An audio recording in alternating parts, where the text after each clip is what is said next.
Griffith from Chichester College, and I'd like to introduce Sandra Coley from the University of Chichester.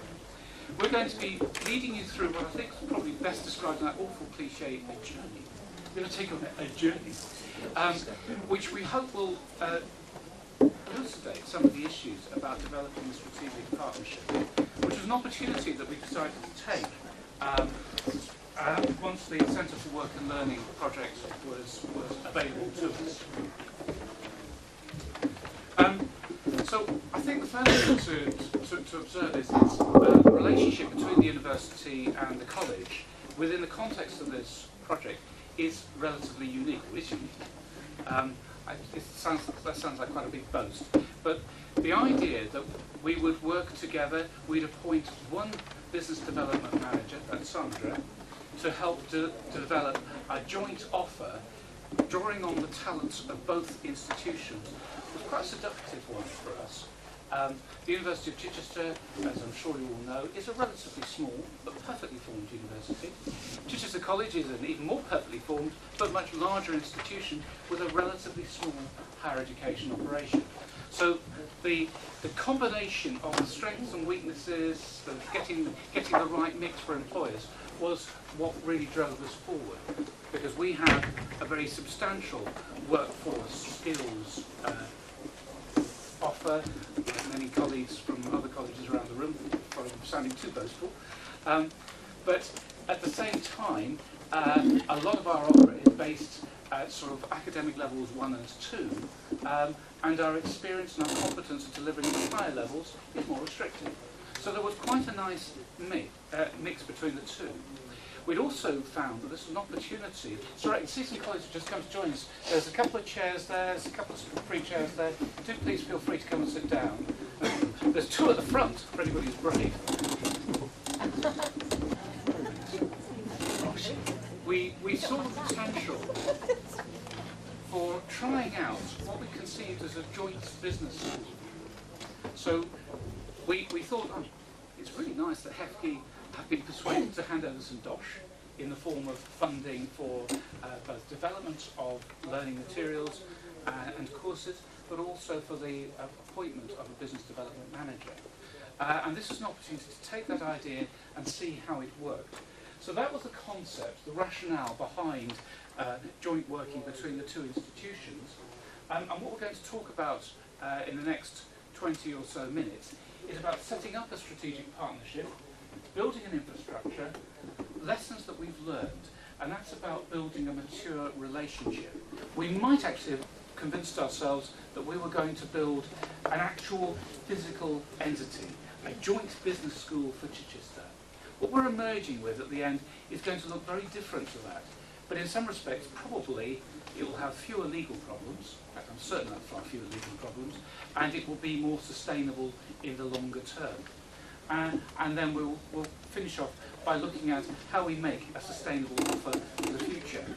Please understand, I don't think it would be fair to say that we actually have all the answers. We can tell you a little bit about how it worked for us, but this is, as I say, it's a journey. I think the first thing that was critical was that this was a decision to work together in partnership that was agreed at the very top of both institutions. Sometime around about 2005, there had been, I'm sorry, I'm not very precise on that date, I should be, I'm sure. There had been a joint meeting between the governing bodies and the senior teams from both institutions to look at why it was that, to be honest, we weren't really talking to each other very much. What had we done to upset each other, walk away, have a huff, all those sorts of things. And inevitably, there was always a little bit of history. But often it's because, with the best will in the world, we tend to get into silos. They do higher education, we do further education and some higher education, but we could do it entirely independently. There was no, sometimes logical link between the two, which seems silly when you've got two institutions with campuses a mile apart, thereabouts, with a progression from one institution to the other, and it's not always the way you think it might be. Sometimes we come from the university to the college. We're serving a similar part, or the same part of West Sussex, so why on earth shouldn't we start getting together? And one of the things that we realised in doing that was actually that there were, again, those differences in competences that each institution could bring to the party. The college has a very broad curriculum offer, covering everything except really the mining sector. The university has a more restricted curriculum offer. The college has one of the largest cohorts of international students in the country, which of course for any enthusiastic vice-chancellor or principal means pound signs and lots of them. But it also means opportunities to extend your curriculum, to develop links with other parts of the world, and to enrich not just the institution, but actually the lives of your mainstream local students as well. I say this with passion because I was a Chichester College student, and it was the first time in my school career, or college career, I'd ever studied with students from other parts of the world, and that was mind-blowing. So there's huge benefits of having international students in as well. So when you bring those in, add to the fact the university as an awarding body can help us to create courses that we might want, can help us to develop higher level courses if that's where employer demand leads us, or we can work together jointly as we have done, for instance, on a foundation degree, as Sandra will explain in a while, where colleagues from both institutions can pool their expertise in different areas to give a better result for students. In the end, it's kind of a compelling argument. So we had to have that buy-in from the very top, and it has to be sustained. It has to be sustained through regular meetings. The role of the business development manager, well, we probably wouldn't have carried going on down this route other than say, yes, we must do this sometime. It's a lovely idea, must do it. Unless Hefke had come up with the money, which said, here you go, we'll pay you X amount of money for a number of years to help you develop this project within the wider remit of the Centre for Work and Learning. Again, it could go very much pear-shaped from there, because you've got one voice in two institutions trying to say, I really, really need you to be working on this now. I need you to get together to draw up plans, say, for a new module of learning. If it's just one voice, then the chances are that opportunity will be missed. So we have a Centre for Work and Learning project board, which includes representations from the senior management team, from the curriculum teams, and from the people involved, Sandra and myself, in developing the Centre for Work and Learning offer. Those strategic meetings happened about once every term, thereabouts, but we also had regular meetings as a kind of a working group between the people who were driving the project forward in the college and the university, and those happened initially about once every month. Then it went to 6 weeks, and I think it's now about 2 months cycle.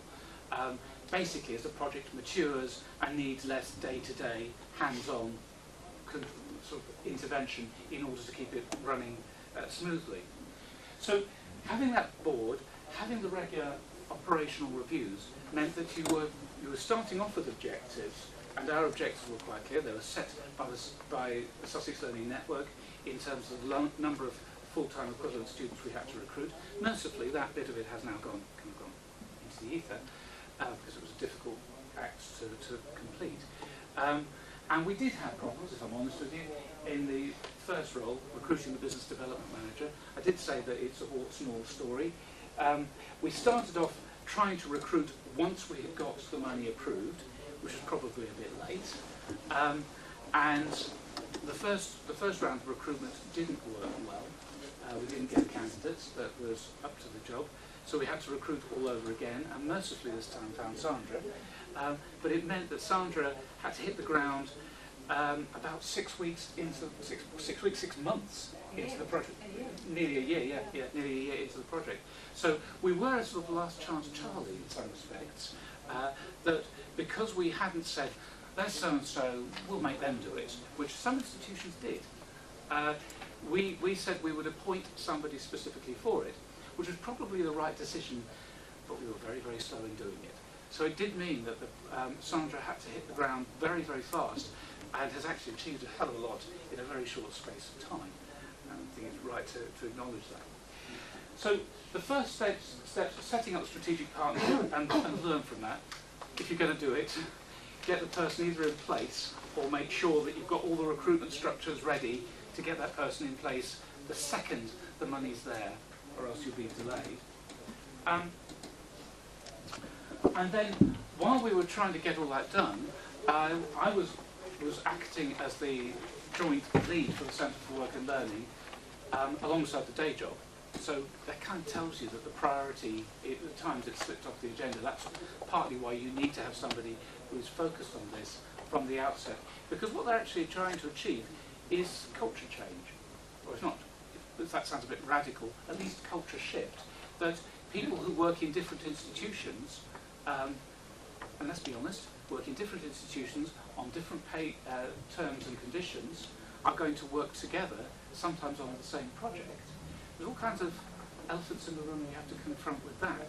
But you need to have somebody who is totally focused on that. So for the first 6 or so months, it was very much a holding operation, beginning to explore projects which could serve the needs of the business community in and around Chichester. And recognising that actually there are a huge number of real issues if you're going to work collaboratively. How are you going to cost, how are you going to market, and how are you going to deliver joint provision? At that point, I think is where Sandra picks up the story. It'll set it up to the point where Sandra joined us and hit the ground running. There you go. Like in real life. Just like in real life. Yeah, so I came into the project in May 2010, and I was actually new to HE and FE, so just a slight learning curve at the time, as well as learning about the project. So it was quite a lot to get my head around. But we identified fairly early on, as had been identified before I arrived, that we needed to get an infrastructure in place, particularly so there had been some projects that had started and on the go, and they had started to throw up some issues and some problems that were being made clear. So the first thing we did was identify some key contacts in terms of mainly in finance and in marketing, and got them together to talk about what we need to do to take this forward. A lot of what-if situations, and agree the protocols for what would happen if in those situations, because we weren't really in a place to put completely new full processes in place, and some of those might never happen. So it was very much a sort of, well, what if this happens? Well, if you talk to them, they'll talk to them, and we'll get these together, and then we'll look at it. Others were more sensible, and it was much more much less complex, and it was, well, if this happens, we'll just do X. It was agreed that obviously as the project management side of things, as a CWL lead, I would be involved in managing any of the projects that came through.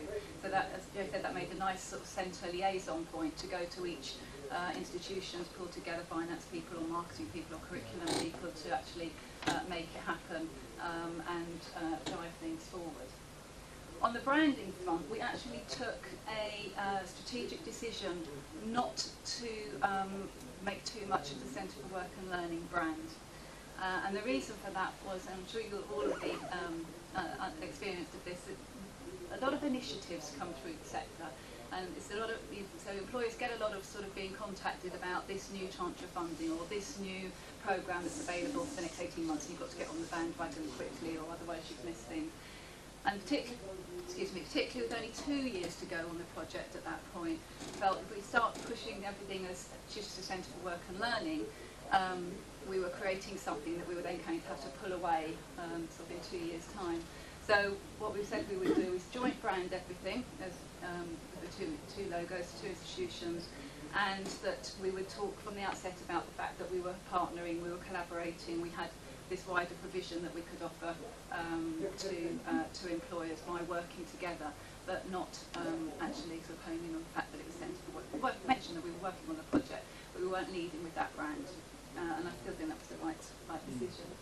And so we had quite a few programmes that had come through already, some opportunities and some courses, and one of the things that became apparent was that the necessary, has to be said, and not necessarily required just by the institutions, but by people like HEFCE, but it's quite bureaucratic. And we had a lot of feedback from students and employers on the amount of forms that had to be filled in for sort of an accredited course, even if it was just a module. And a lot of headaches in terms of that not happening and then having to be chased, and then they think they've done it because they've done the admissions form, but they still need to do the registration form, and they haven't done that, so they can't get onto the BLE, and so what we did was actually design a 2-page A4 sheet that covered all of the admissions and registration information that was needed by the university, and that enabled a one-step process. They handed that in, it goes straight to admissions, it's logged on the system, registration, we do our checks, and they're on, and we can do that literally within about 48 hours, and we have done regularly because they're still not that good at getting the forms in in time for us to do it. And we've even set up, I'm actually a registration officer as well. Certain times I've actually gone to courses and done the final steps myself. So we've worked really hard on trying to make that element of it a little bit more streamlined. In terms of marketing, it would be a huge, wild exaggeration to say we had a marketing strategy at that point. But what we did decide was that we would try to embrace a variety of methods, and that we would look at each project or activity that we were doing, decide on the best way forward.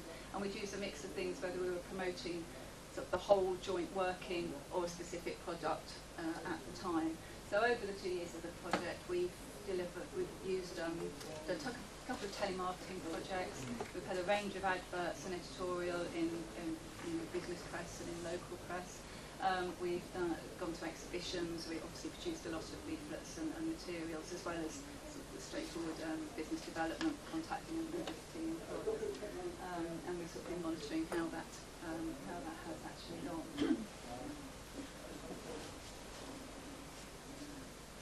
And then we got the chance to actually test all this out through some jointly developed projects, and they were all very different, and therefore they were all sort of managed and costed and handled in different ways.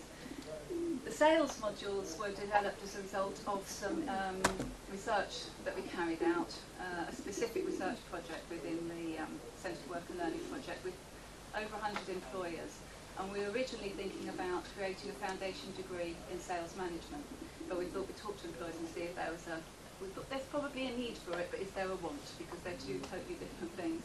And maybe unsurprisingly, it came back as no, there wasn't a demand.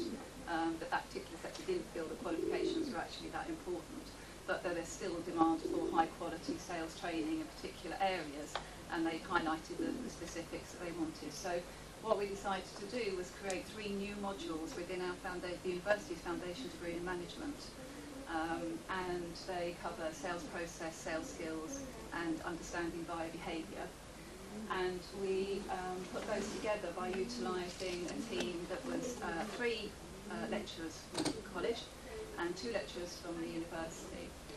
So 2 of the modules were developed by college lecturers, and 1 by a university lecturer, and then it was overseen by a senior university lecturer in terms of the QA and the validation process, and that worked very well.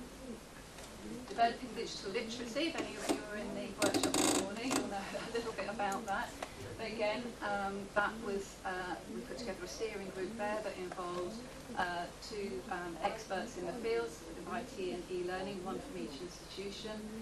There was myself and Gerry involved, a deputy dean in charge of teaching and learning at the university, who helps take it through, did the QA and helps take it through validation.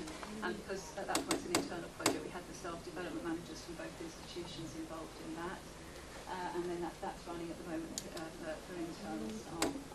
And coaching and mentoring apprentices is really sort of still hot off the press. It's going through validation at the moment. And that, I think, is a real testament to our working together, because obviously the college has a huge offer in terms of apprenticeships, and puts national data and data from feedback from the college and the employers they work with, is that there are issues and challenges in working with apprentices, and that there are opportunities there in terms of helping employers and managers deal with that.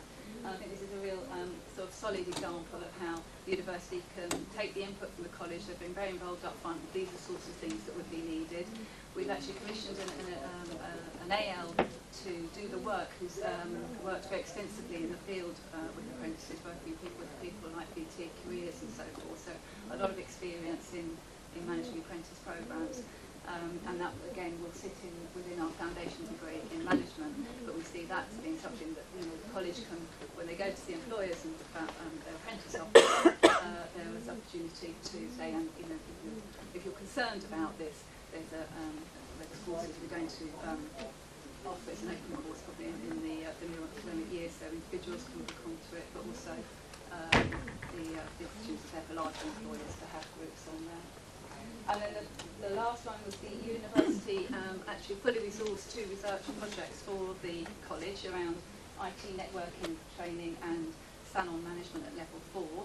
I think Gerry would like to say a bit more about that. Yeah, again, these types of activities are quite a good, to my mind, quite a good explanation, quite a good testimony to what our ambition, what we were trying to achieve.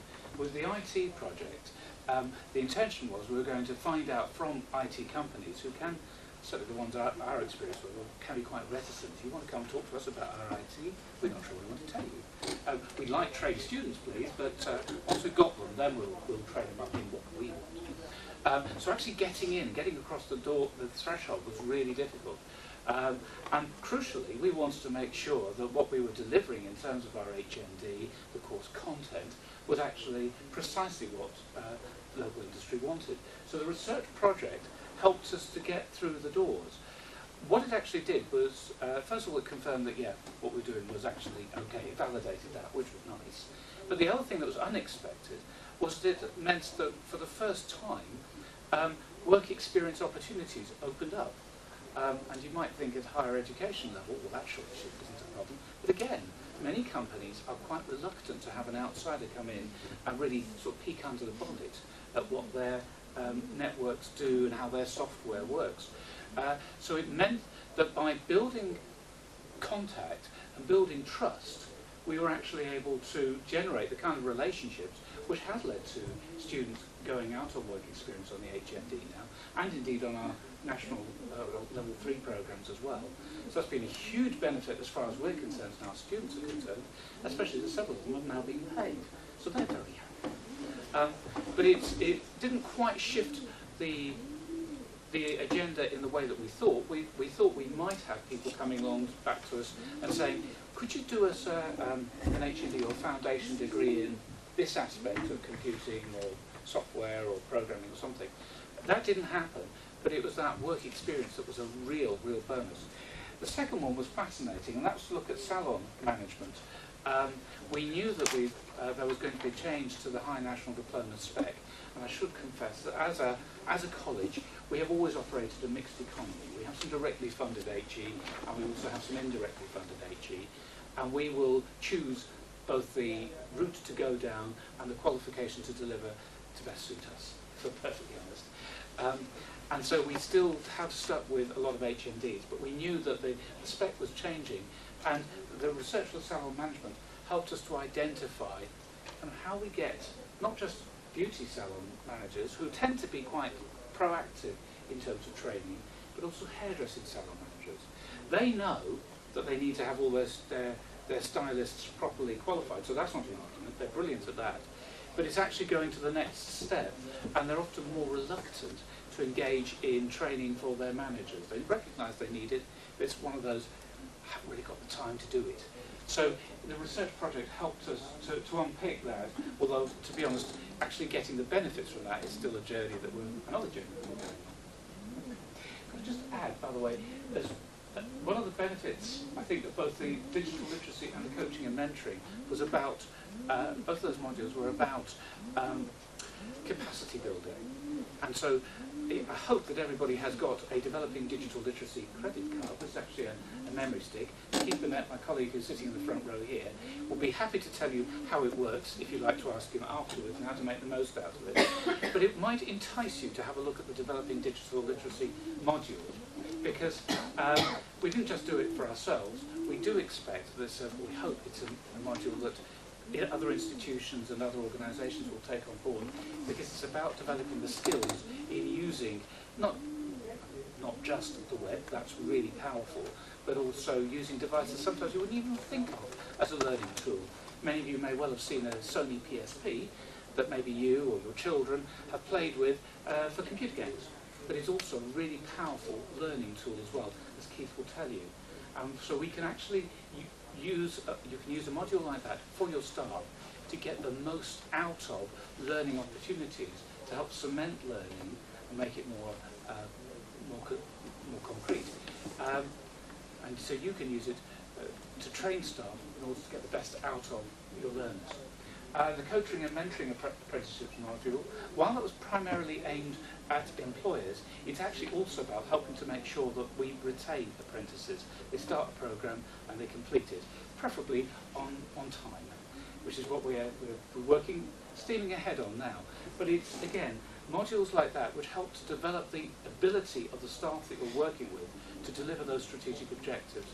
So, what did we learn from the CWL project that we can take forward? As we've been mentioned, definitely real commitment from the top is a key thing. There have been hurdles and challenges and issues arisen over time, but there's been a real commitment to getting over them and past them and making things happen. Part of the reason for that commitment among staff, I think, is knowing that the commitment is there at the top. So that's been really important. The infrastructure does take time to build. I mean, I think it took a good 9 months probably of my